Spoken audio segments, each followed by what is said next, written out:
dos Apóstolos, no capítulo de número 4, Atos dos Apóstolos, capítulo 4. Quero compartilhar esse texto com vocês nesta noite. Atos, capítulo 4.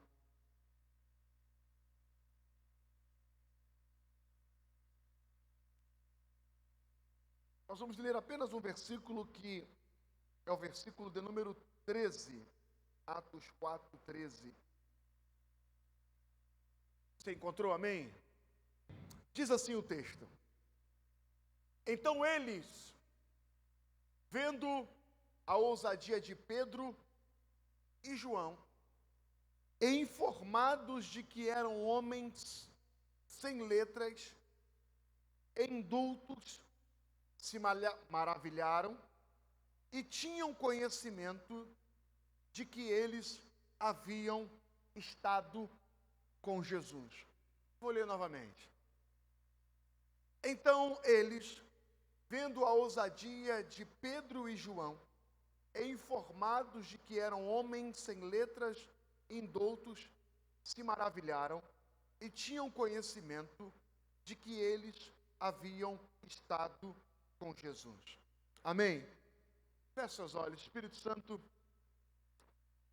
eis-nos aqui nesta noite para cumprir o teu propósito e ser fiel àquilo que o Senhor já confiou ao nosso coração. Fala com o teu povo, fala com a tua igreja, de forma que não haja dúvidas em nós. É o que eu lhe peço nesta noite, no nome de Jesus. Amém e amém. Ouça aqui, olhe para cá. A Bíblia, ela é um livro espetacular, um livro sensacional. A Bíblia, na verdade, é um livro de testemunhos.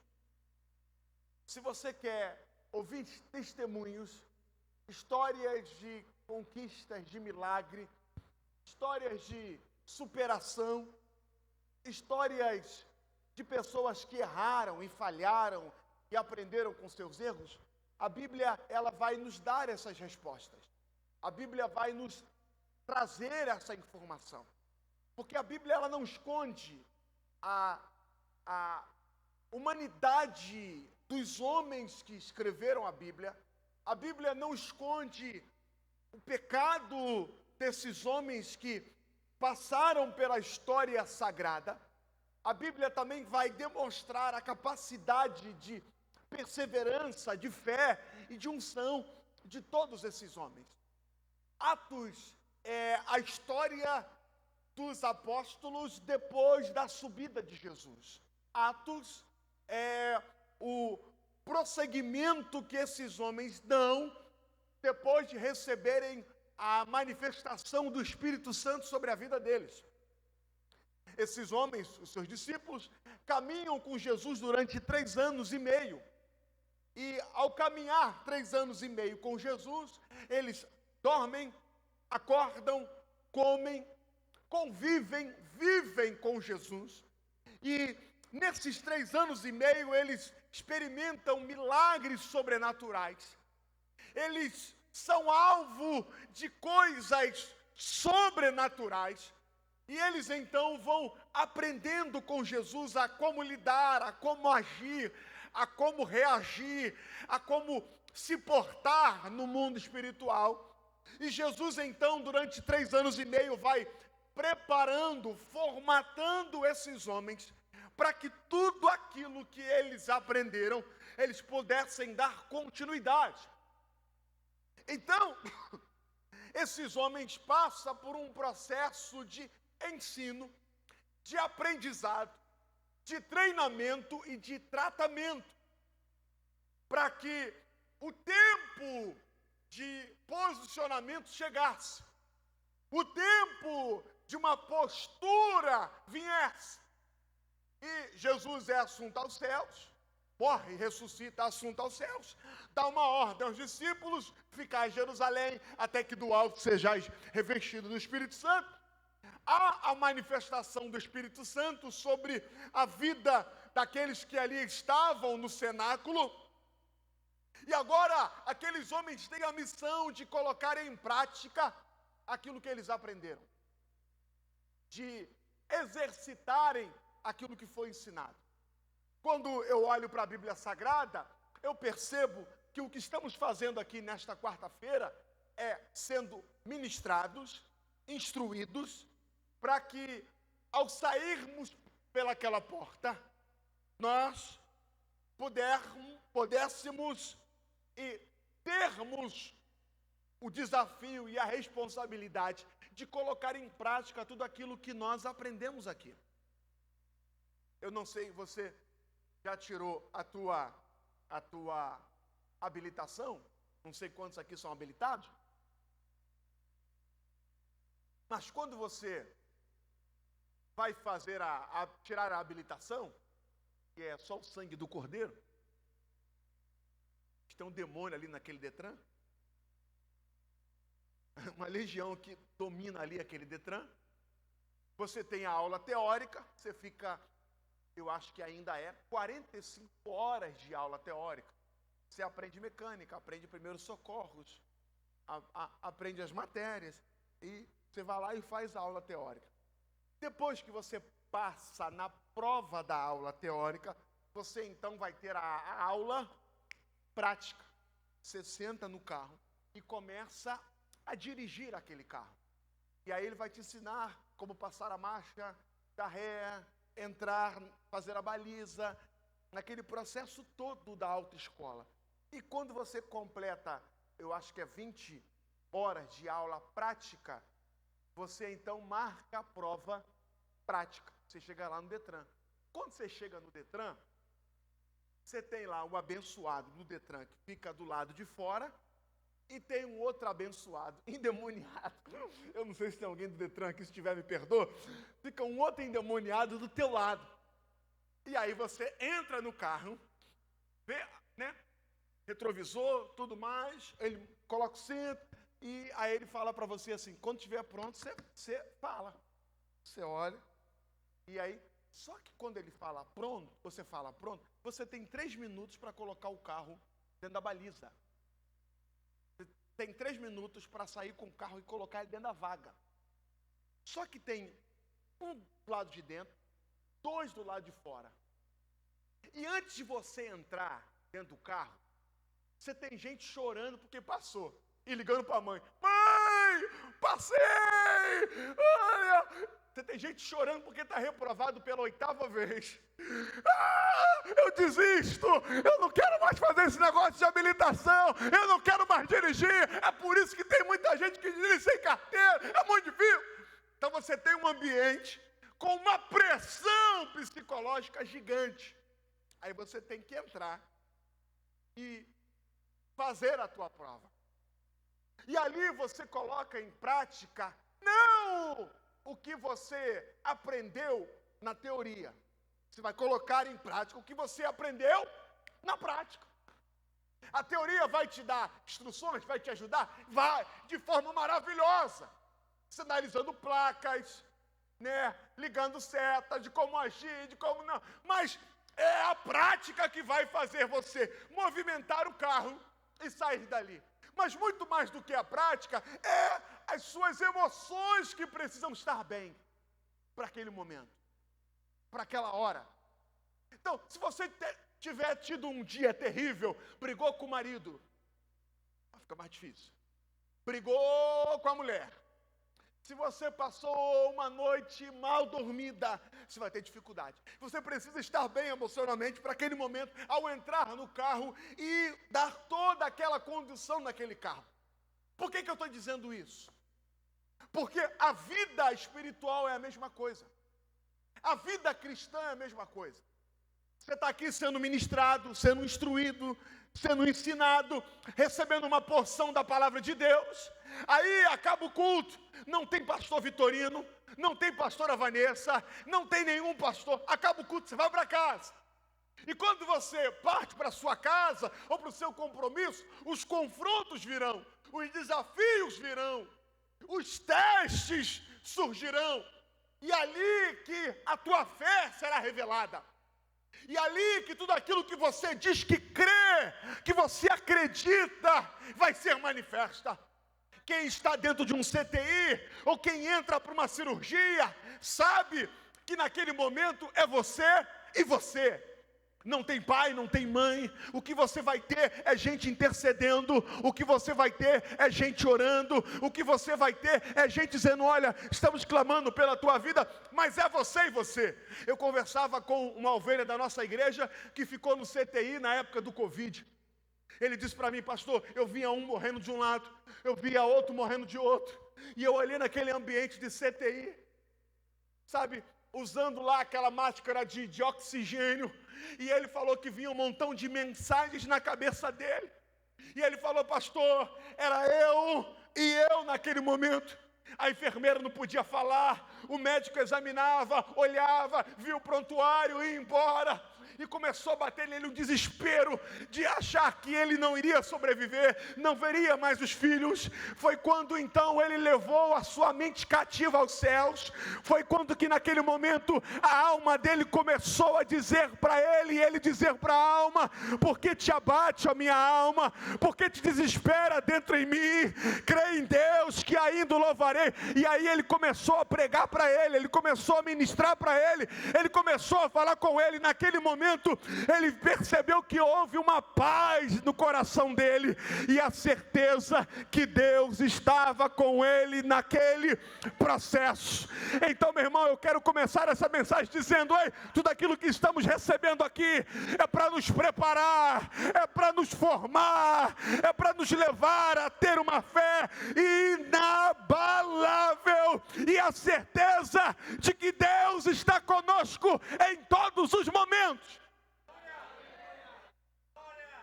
Estamos vivendo a cada dia que passa gente com crise de ansiedade, a cada dia que passa crises emocionais, gente em desespero concernente ao amanhã.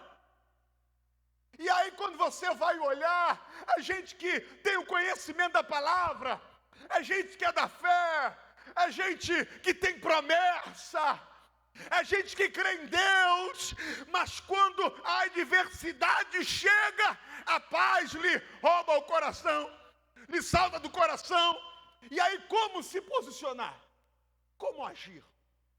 Como ter uma postura espiritual?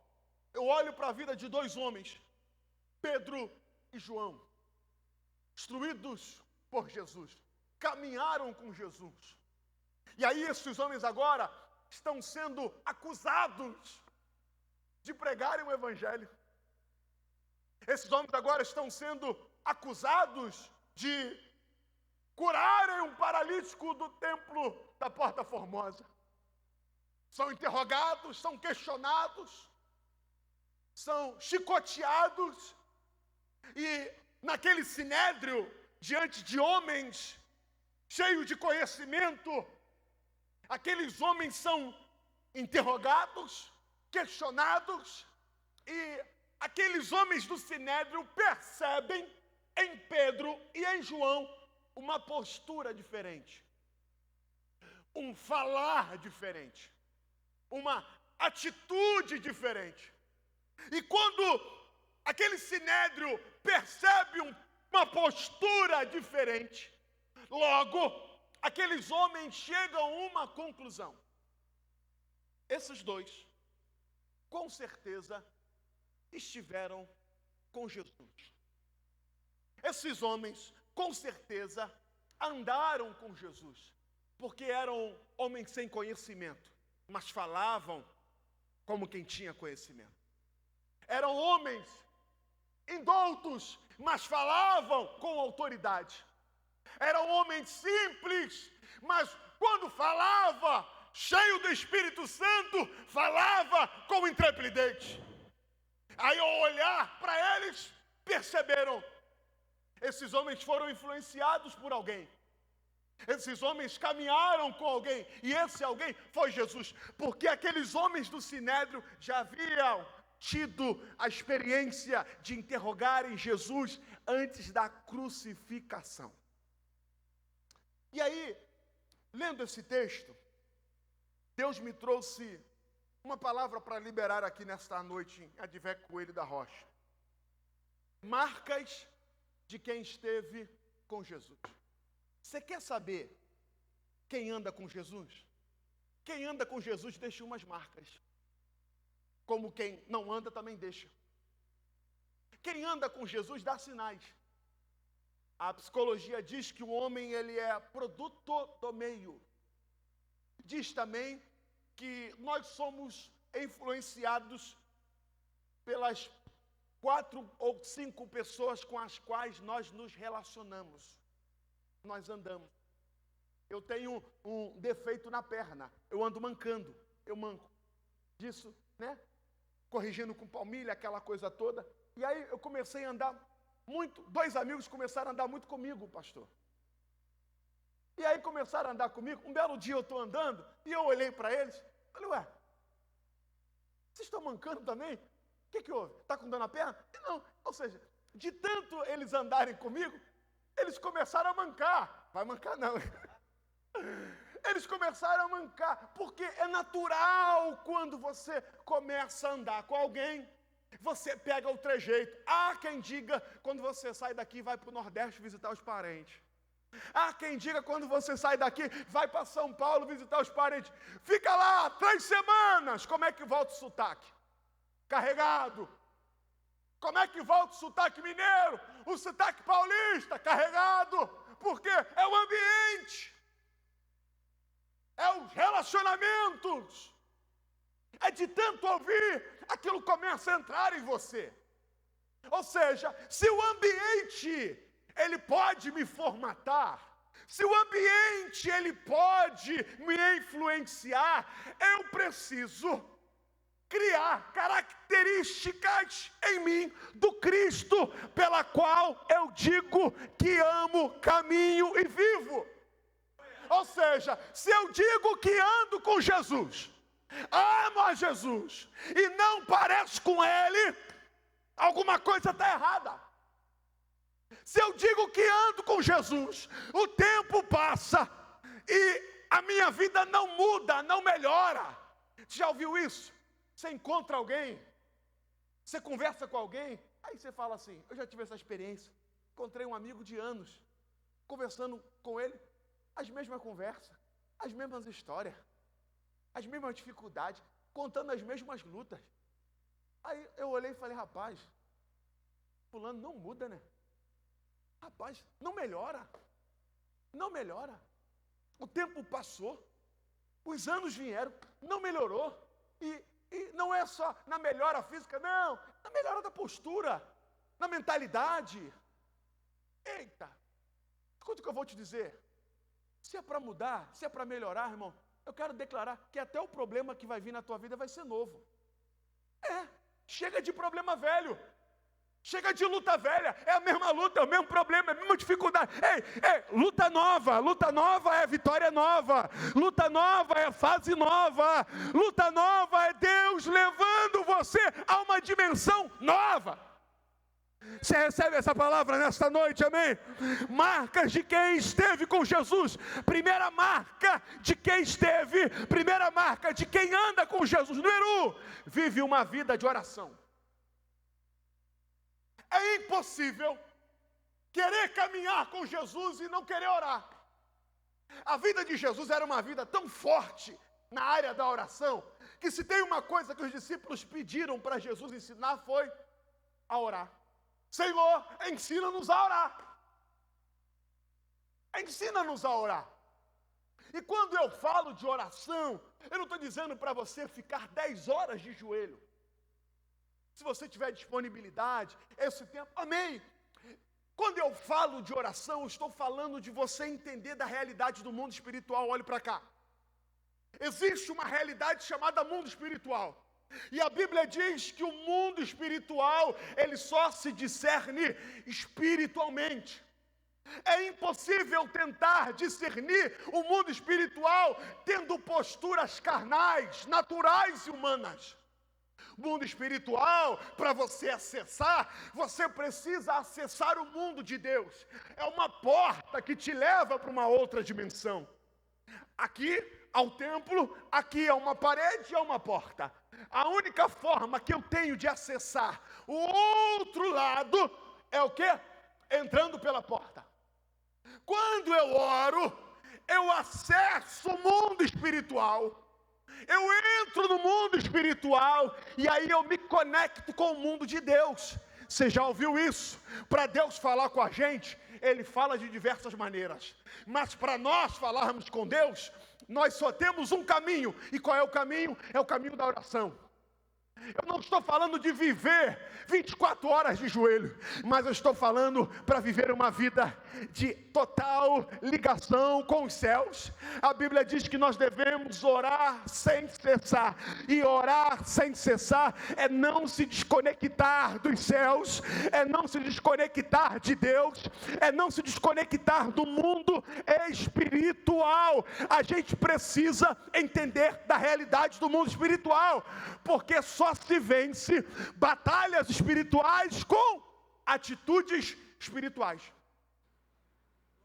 E aí, sabe o que dói meu coração? Eu fico vendo gente que sabe que o problema é espiritual, mas quer processar. Vou processar, pastor. Sabe que o problema é espiritual, mas quer buscar paliativo.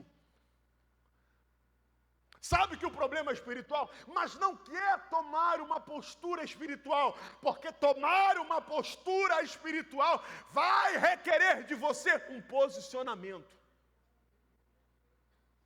Aí a gente tenta transferir aquilo que é espiritual. Juízes capítulo 6 diz que os filhos de Israel fizeram o que era mal aos olhos do Senhor. Juízes 6:1, os filhos de Israel fizeram o que era mal aos olhos do Senhor. Por isso, o Senhor os entregou nas mãos dos medianitas por 7 anos.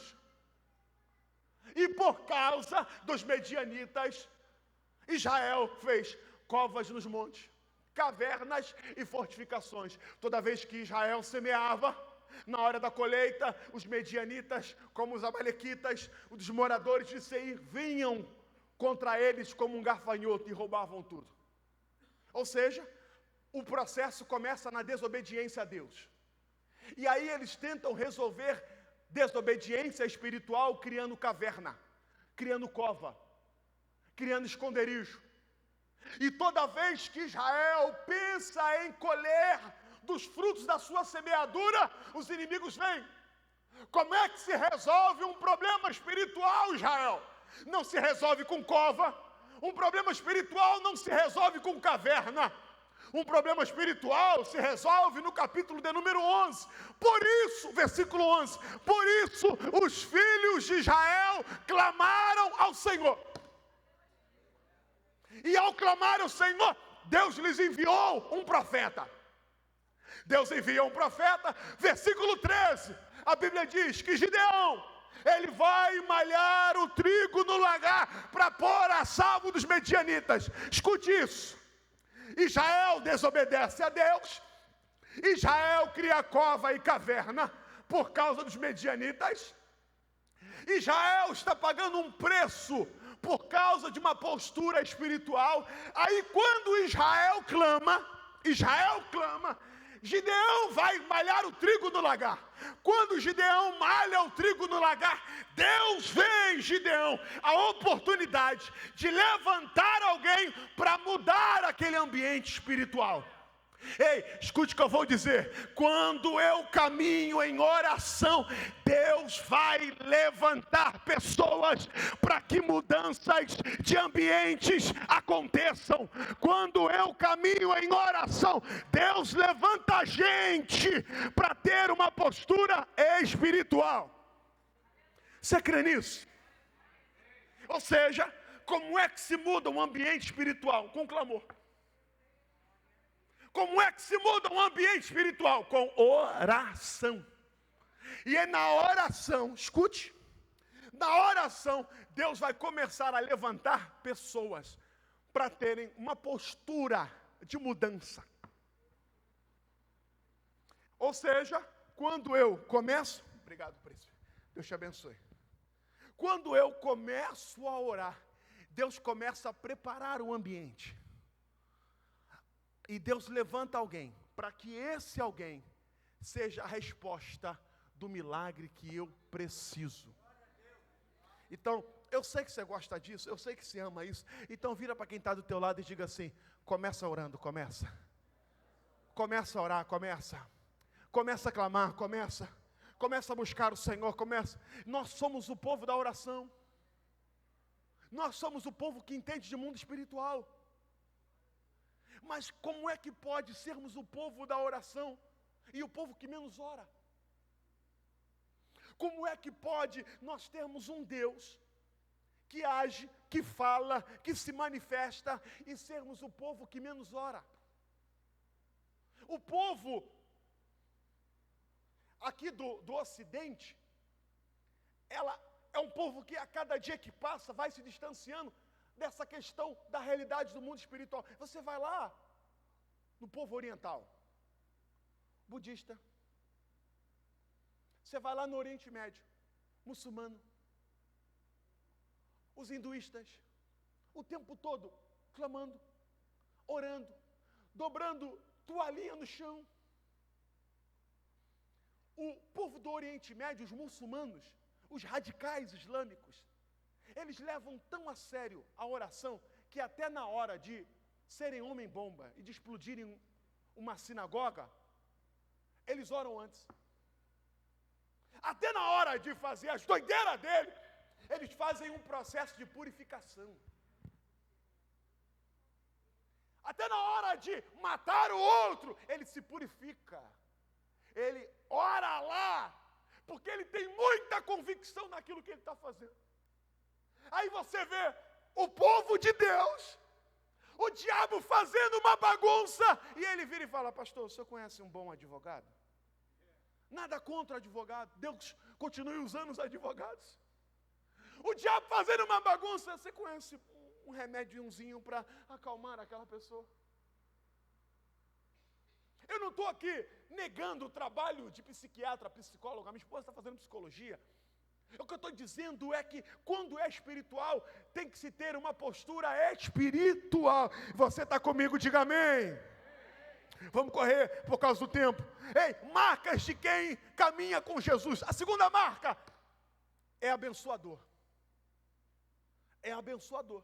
A Bíblia diz que Pedro e João, ao olharem aquele homem ali, na porta do templo, quando iam orar, decidiram abençoar a vida daquele homem, dando o que eles tinham. Nós precisamos aprender a entender que nós não estamos aqui só pela nossa bênção, pelo nosso milagre, pela nossa vitória, mas que a nossa vida também se reflita em abençoar a vida de outras pessoas. Deus quer usar a tua vida para que ela seja instrumento na vida de alguém. Ei, você tem muita coisa que muita gente gostaria de ter. Você já percebeu? Olhe para cá. Você já percebeu o que você faz naturalmente?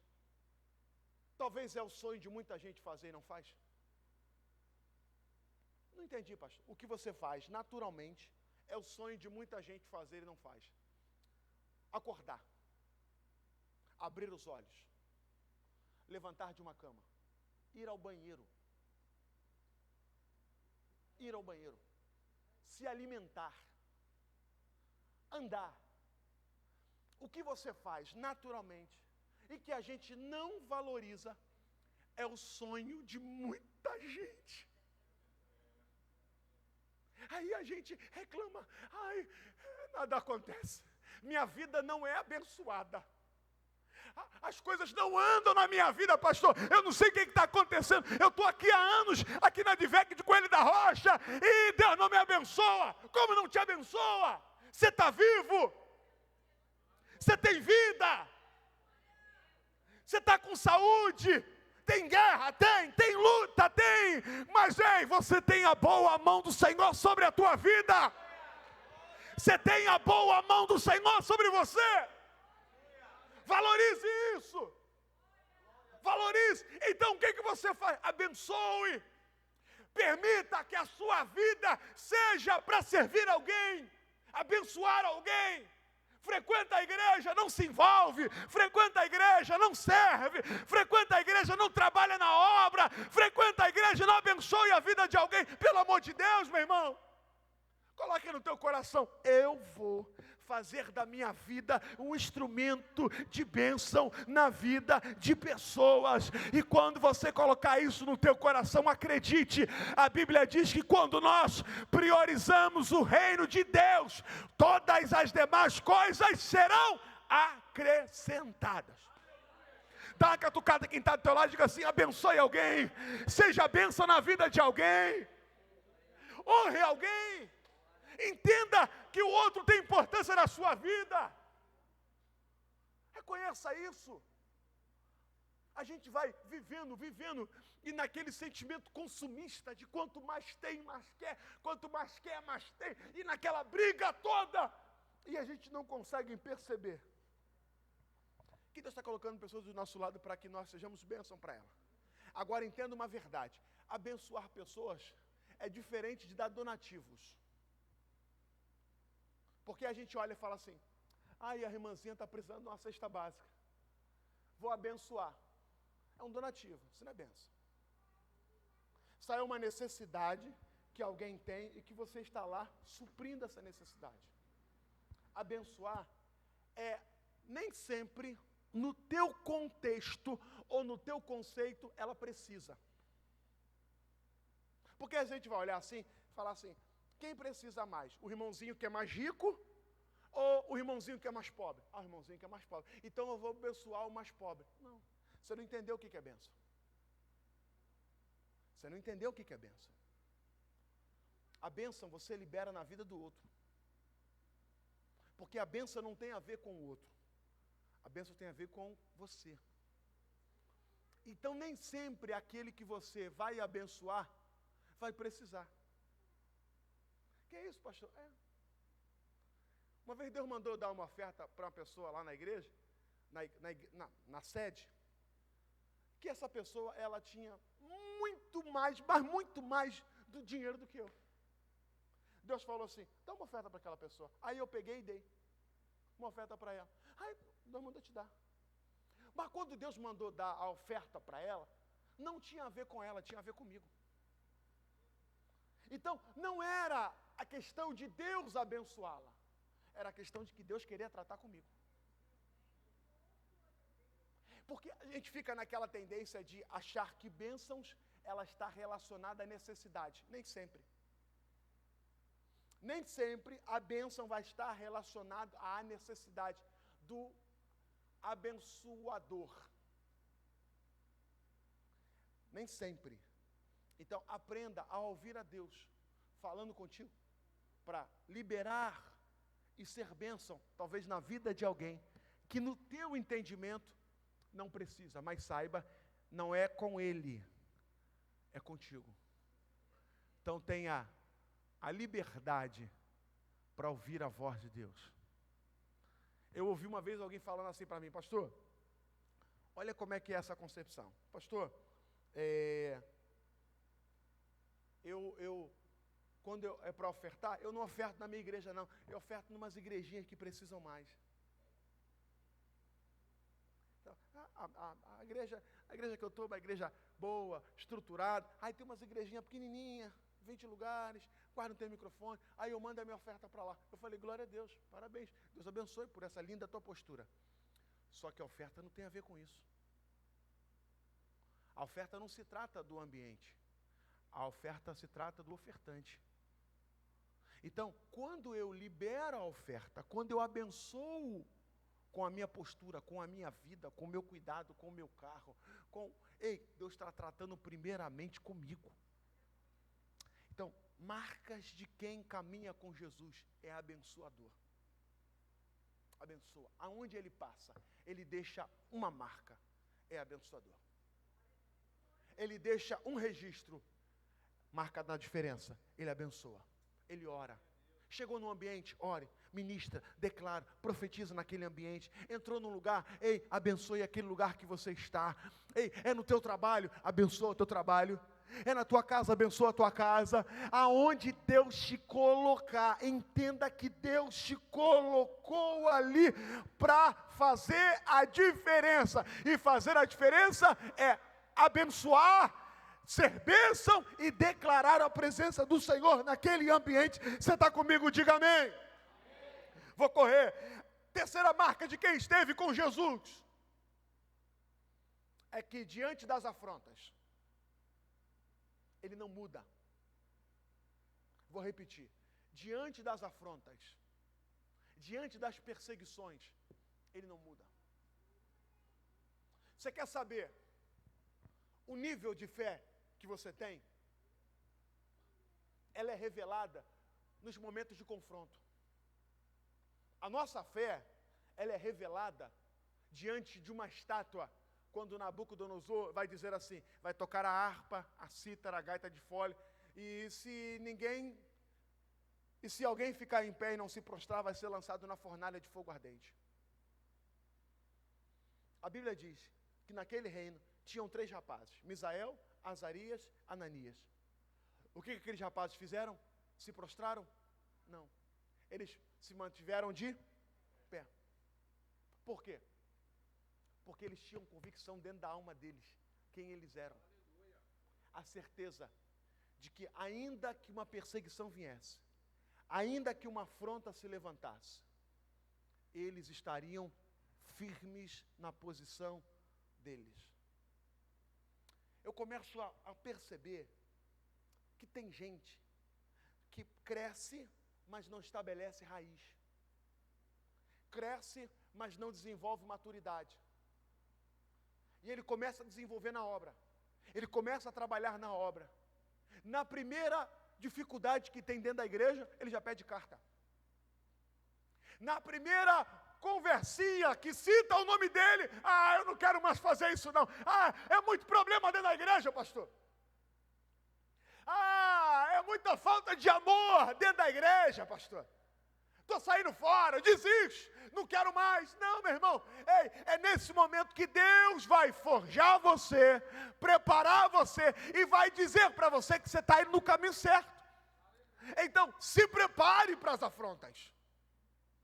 Porque não vai ser sempre tapinha no ombro. Não vai ser sempre, olha, você é uma bênção. Olha como é que você canta. Olha como é que você prega. Olha como é que você é uma bênção no altar. Nem sempre isso vai acontecer. E quando você se firma pelos elogios, quando a crítica se manifesta, você desiste. Vou repetir. Quando você se firma pelos elogios, quando a crítica se manifesta, você desiste. Porque você depende da opinião do outro para fazer. Você depende da opinião do outro para se afirmar. Você não pode depender da opinião do outro para se firmar. Você precisa se prender à palavra que Deus já liberou a teu favor. A tua alma tem que estar cheia da convicção daquilo que Deus falou para você. E se você sabe que Deus falou para você, se mantenha firme a toda e qualquer afronta que vier contra a sua vida. Porque as afrontas virão. Elas existirão.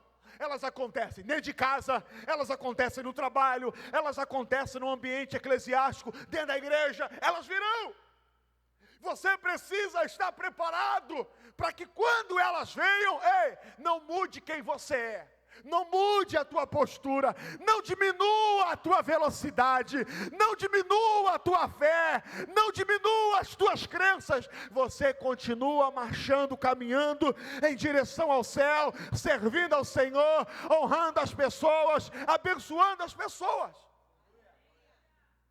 E vou dizer mais, isso é uma prova gigante que Deus permite que aconteça, para nos preparar para um outro nível. Escute o que eu estou te dizendo. Isso é uma prova que Deus permite para nos levar para outro nível. Às vezes, eu me lembro, diácono na igreja. Chegava na igreja, era um dos primeiros a chegarem. Só ia embora depois que falava com o pastor. Pastor, posso ir embora? O senhor me permite sair? Pode ir. Novo, garoto. Aí, chegava cedo na igreja, ficava próximo do pastor. Meu nome é Soares, o pastor presidente é Soares. Tem gente que pensa que eu sou filho, porque desde garoto eu sentava pertinho dele. Aí, acabava o culto, a pastorada sumia. Eu ficava ali perto. Aí vinha alguém querendo oração. E o outro querendo oração. Aí ele olhava assim, tinha ninguém. Aí ele falava para mim assim, vem cá, ora por essa pessoa aqui. Aí a pessoa esperando a oração dele, né? Aí vinha um garoto. Deixa eu orar por você, pessoal. Tipo assim, orei. Aí eu, irmão, orava como se fosse a minha alma. Senhor, meu Deus, meu Pai, Espírito Santo, Miguel, Gabriel, Arcanjo, Serafim, 24 anciões, vem todo mundo aqui agora, me ajuda. Aí orava. Aí faltava outro, ele olhava assim, pega o azeite ali para mim, eu pegava o azeite.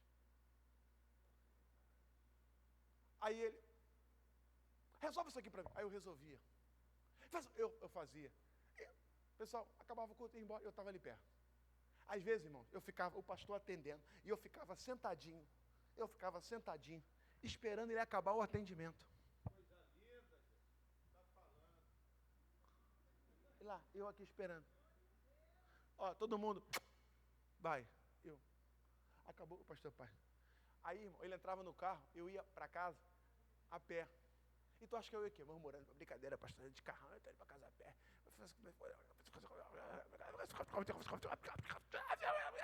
Não. Tu acha, irmão? Feliz da vida. Para cá. Num belo dia, pastor Vitorino não vai fazer isso. Eu cheguei na igreja, ele falou assim, meu filho, precisava tirar essas cadeiras aqui toda, colocar do outro lado. Amém, pastor, agora. Irmão, chegando para o culto, arrumadinho. Na época, terno e gravata, né? A gente tinha de terno e gravata. Hoje está mais liberado. Tirei o terno, tirei a gravata e fui tirar um surrado para botar a cadeira. Servindo. Aí você começa a ouvir. Ai, puxa saco do pastor. Aí não sei o que, né? Eu falei, eu sei para quem eu estou servindo. Eu sei quem me chamou. Eu sei quem liberou uma promessa para a minha vida. Eu sei o que Deus tem para mim. Irmãos, e fiz o meu trabalho. Na hora de Deus me levantar, Ele levantou. Sabe por quê? Porque eu tinha convicção daquilo que Deus tinha para mim. Quanto mais você se posiciona, mais as pressões virão, mais os confrontos se levantarão. O que é que você faz? Se mantenha firme na sua posição. Ei, não permita que nenhuma afronta diminua a tua velocidade, muda o teu propósito, roube a tua visão, tire a tua intensidade. Não permita que nenhuma afronta mude quem você é e roube você do propósito que Deus tem para a sua vida. Quem está entendendo, diga amém. Para fechar, quem caminha com Jesus, fala com autoridade e é cheio do Espírito Santo. Quem caminha com Jesus, fala com autoridade, fala com convicção e é cheio do Espírito Santo. O que vai nos fazer vencer nesse tempo é uma vida cheia do Espírito Santo. E uma vida cheia do Espírito Santo é uma vida que entende a necessidade de se relacionar com o Espírito Santo todos os dias. Assim como você acorda, assim como você tem as suas higienes pessoais, assim como você tem os seus compromissos diários, ei, você tem um Deus que habita em você, que mora em você, que quer se relacionar com você, quer guiar você, quer dirigir você, quer levar você a viver uma autoridade espiritual, uma dependência espiritual, totalmente com a presença dEle. Nós precisamos para esse tempo ter uma vida cheia do Espírito Santo, e uma vida cheia do Espírito Santo é uma vida que entende que estar cheio do Espírito Santo é uma questão de relacionamento vital para esse momento. A cada dia que passa, as pessoas estão doentes. A cada dia que passa, as pessoas estão em crises. A cada dia que passa, as pessoas, elas vão perdendo a sua fé. E aí a gente tem Deus dizendo para nós, ei, já liberei o Espírito Santo para você. Já liberei a minha presença para você. O que você faz com isso? Nós recebemos um tesouro, irmãos. Um tesouro que não tem preço. Nós recebemos uma dádiva do céu que não tem preço. Nós recebemos a própria presença de Deus em nós. Olhe para cá, olhe. Você recebe a presença de Deus em você. E quando você recebe a presença de Deus em você, aonde você entra, Deus entra com você. Por onde você passa, o Espírito Santo passa com você. Ei, o que você enfrenta, o Espírito Santo enfrenta. E aí você começa a ouvir a voz dele dizendo assim: não entra aqui, não fecha esse negócio, ei, não compra isso, não fecha essa situação, não tome essa postura. Você começa a ter sensibilidade para ouvir a voz dele. E ao ouvir a voz dele, ei, ele sempre vai te colocar na boa. Ei, ao ouvir a voz dele, ele sempre vai te colocar em fita boa. Ao ouvir a voz dele, você sempre viverá o melhor dessa terra. Então, ser cheio do Espírito Santo é uma necessidade que eu e você precisamos para esse tempo. Como é que se enche do Espírito Santo, pastor? Como é que eu tenho uma vida cheia do Espírito Santo? É simples. Ei, o Espírito Santo já habita em você. Quantos têm o Espírito Santo aqui? O Espírito Santo já habita em você. O grande problema é que a gente define o quanto nós nos abrimos para Ele e de quanto Ele terá acesso em nós. Nós definimos o quanto estamos abertos a Ele e de quanto e quando e quanto Ele vai ter acesso em nós. Vem cá, profeta. Ele é o Espírito Santo. Qual é o teu nome? Augusto. Faz cara de Espírito Santo aí agora. Augusto. Augusto é o Espírito Santo. É mais ou menos assim. Eu vou para cá, o Augusto vai. Porque ele me ama. Ele quer o meu bem. Ele não quer que eu ande sozinho. Mas na verdade, o Espírito Santo, ele quer fazer o contrário. Ele não quer que eu vá para que ele venha. Ele quer ir para que eu acompanhe. Então, quem inverte a direção é o Espírito Santo. Então, o controle deixa de ser meu e passa a ser dele. Olha o que a gente faz. A gente vem e traz o Espírito Santo. Fica aqui, tá, Espírito Santo? Fica aqui. Estou no culto. Agora eu preciso de você, tá, Espírito Santo? Quero sentir tua presença. Bota a mãozinha. Quero sentir tua presença. Isso, Espírito Santo. Oh, boa tua presença. Obrigado. Oh, que presença maravilhosa. Acabou o culto. Acabou. Obrigado. Acabou o culto. Sexta-feira na Santa Ceia a gente se encontra. Aí sexta-feira eu venho, Espírito Santo, eu quero sentir tua presença, Espírito Santo, quero sentir tua presença. Ai, tô chorando.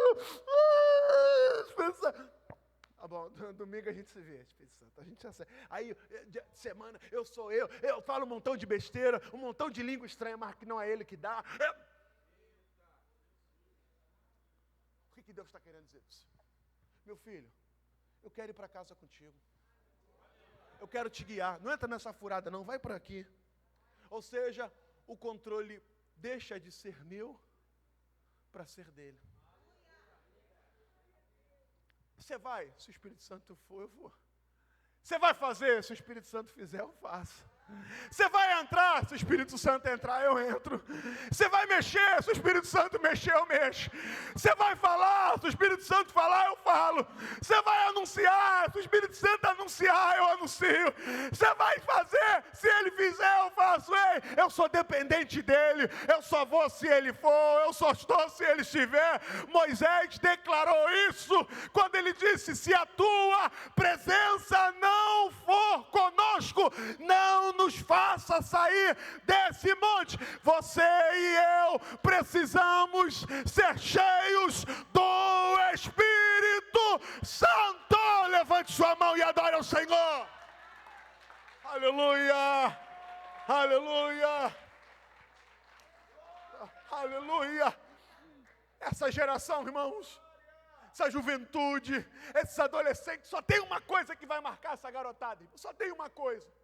não é o quanto a gente conhece dos gregos, dos hebraicos, da hermenêutica, da homilética, tudo isso é importante, tudo isso é legal, mas o que vai marcar essa garotada, o que vai marcar a nossa vida, é o quanto estamos cheios da presença dEle, é o quanto estamos cheios dEle, é o quanto Ele domina de nós, é o quanto Ele trabalha em nós. E eu tenho uma notícia boa para te dar, Ele está aqui nesta noite, pronto para guiar a tua vida, pronto para entrar na tua casa, pronto para dizer: ei, deixa eu entrar, deixa eu agir, deixa eu governar, deixa eu mudar essa história. Você vai ver que tudo aquilo que está retido, eu vou liberar. Você vai ver que tudo aquilo que está preso, eu vou abrir. Você vai ver que tudo aquilo que você não pode mudar, eu mudo. É a minha presença, é a graça, é a Shekinah. Ele está neste lugar para te levar a uma dimensão sobrenatural. E aquilo que te fazia chorar, você vai ver, Ele vai mudar esse cativeiro. Você vai ver, Ele vai mudar essa história. Você viverá em outro nível de dispensação, de graça, de unção e de revelação. Rabacandarabashuri ribianda labashuri. Ei, labacandarashuri ribia. Oh, marca de quem anda com Jesus, vive uma vida cheia do Espírito Santo. Deus te trouxe aqui para te dizer: seja cheio da minha presença, seja cheio do meu Espírito. Você vai ver que é quando você chegar, o ambiente vai mudar. Vou repetir, quando você chegar, o ambiente vai mudar. Quando você chegar, os demônios vão partir em retirada. Você está vendo o que Deus está fazendo numa universidade? Mais de 120 horas orando, clamando, cantando. E eu olhei aquilo e falei: gente, faz isso aqui, Senhor. Mas se Ele fizer, passar meia hora, tem gente que vai dizer: pelo amor de Deus, pastor, meia horinha já passou, meia hora, pastor. Antes do culto acabar, aqui não tem isso, graças a Deus, mas na minha, antes do culto acabar, já tem gente indo embora. Senhor, eu quero teu avivamento, mas não fica ali para a bênção apostólica. Eu quero teu avivamento, mas não se envolve na obra porque vai tomar muito meu tempo. Eu quero teu avivamento, mas se Ele requerer alguma coisa de você, o teu coração se endurece. Deus está dizendo: ei, caminhar na dispensação do Espírito Santo é saber que a vontade dEle é boa, perfeita e agradável. Se você tomar essa decisão hoje, dia 15 de fevereiro de 2023, você vai viver um ano incrível. Você vai viver um ano de coisas sobrenaturais acontecendo na sua vida. Deus te levando para uma dispensação totalmente diferente. E aquilo que você via como problema, aquilo que você via como tentando roubar a tua paz, você vai ver em tudo isso a boa mão do Senhor se manifestando. Você crê nessa noite? Fica de pé, fica. Eu quero orar por você. Eu quero orar pela tua vida. Oh, Espírito de Deus, Tu estás neste lugar. Espírito Santo, Tu estás aqui neste lugar. A Tua presença real no nosso meio. Ei, a presença que cura, a presença que liberta, a presença que restaura. Ei, escute o que eu vou te dizer. Escute o que eu vou te dizer. Se você crê nisso, irmãos, Deus vai te permitir chegar em ambiente. E chegar em ambientes com autoridade. Autoridade. Você vai chegar no teu trabalho, cheio da presença do Espírito Santo, e vai liberar uma palavra. Uma vida cheia do Espírito Santo me leva a enxergar com olhos espirituais e a profetizar em autoridade. Vou repetir. Uma vida cheia do Espírito Santo me faz enxergar com olhos espirituais e profetizar com autoridade. Você lembra de Ezequiel no vale de ossos secos? Quem levou Ezequiel para o vale? O Espírito. A Bíblia diz que o Espírito leva Ezequiel para o vale. Quando ele chega naquele vale, só tem ossos. E a pergunta que é feita a ele é: poderão reviver esses ossos? Ele vai dizer: Senhor Jeová, tu sabes. Profetiza. Profetiza ao Espírito. Profetiza ao Espírito. E a Bíblia vai dizer assim, ó: então, profetizei como se me deu ordem. E ele disse: Espírito, venha dos 4 ventos e sopra neste lugar. Uma vida, guarda o que eu vou te falar aqui agora. Uma vida cheia do Espírito Santo tem autoridade para mudar ambiente. Uma vida cheia do Espírito Santo tem autoridade para mudar ambiente. Pastor, lá em casa o ambiente não muda aí. Está faltando autoridade, está faltando Espírito Santo. Uma vida cheia do Espírito Santo tem autoridades para mudar ambiente. Você tem algum ambiente que precisa ser mudado? Na tua casa, nos teus negócios, na tua vida. Eu estou pregando para a gente aqui e a tua mente está turbada. Ei, a tua mente está turbada. Turbada com preocupações. Turbada em colocar a cabeça no travesseiro e não conseguir descansar. Está turbada, preocupada. Ei, profetiza com autoridade. O Espírito Santo vai mudar esse ambiente. Se você entrou aqui hoje, eu quero te convidar a sair do seu lugar. Vem aqui no altar. Altar é lugar de confronto, altar é lugar de resposta, altar é lugar de milagre. E eu quero declarar e profetizar: o Espírito Santo te encherá de autoridade. Vou repetir: o Espírito Santo te encherá de autoridade. E esse ambiente vai mudar. E esse ambiente vai mudar. E sabe quem vai dar autoridade? Espírito Santo. E sabe quem vai usar essa autoridade? É você. Diga assim: eu. Diga mais forte. Diga: eu tenho autoridade no mundo espiritual para profetizar. E eu creio que quando eu profetizar, ambientes serão mudados. Você crê nisso? Você que entrou aqui hoje precisa fazer uma aliança com o Senhor. Você que entrou aqui hoje afastado, distante, hoje é o teu dia de voltar. Cadê você? A minha hora já estourou. Eu quero orar por você.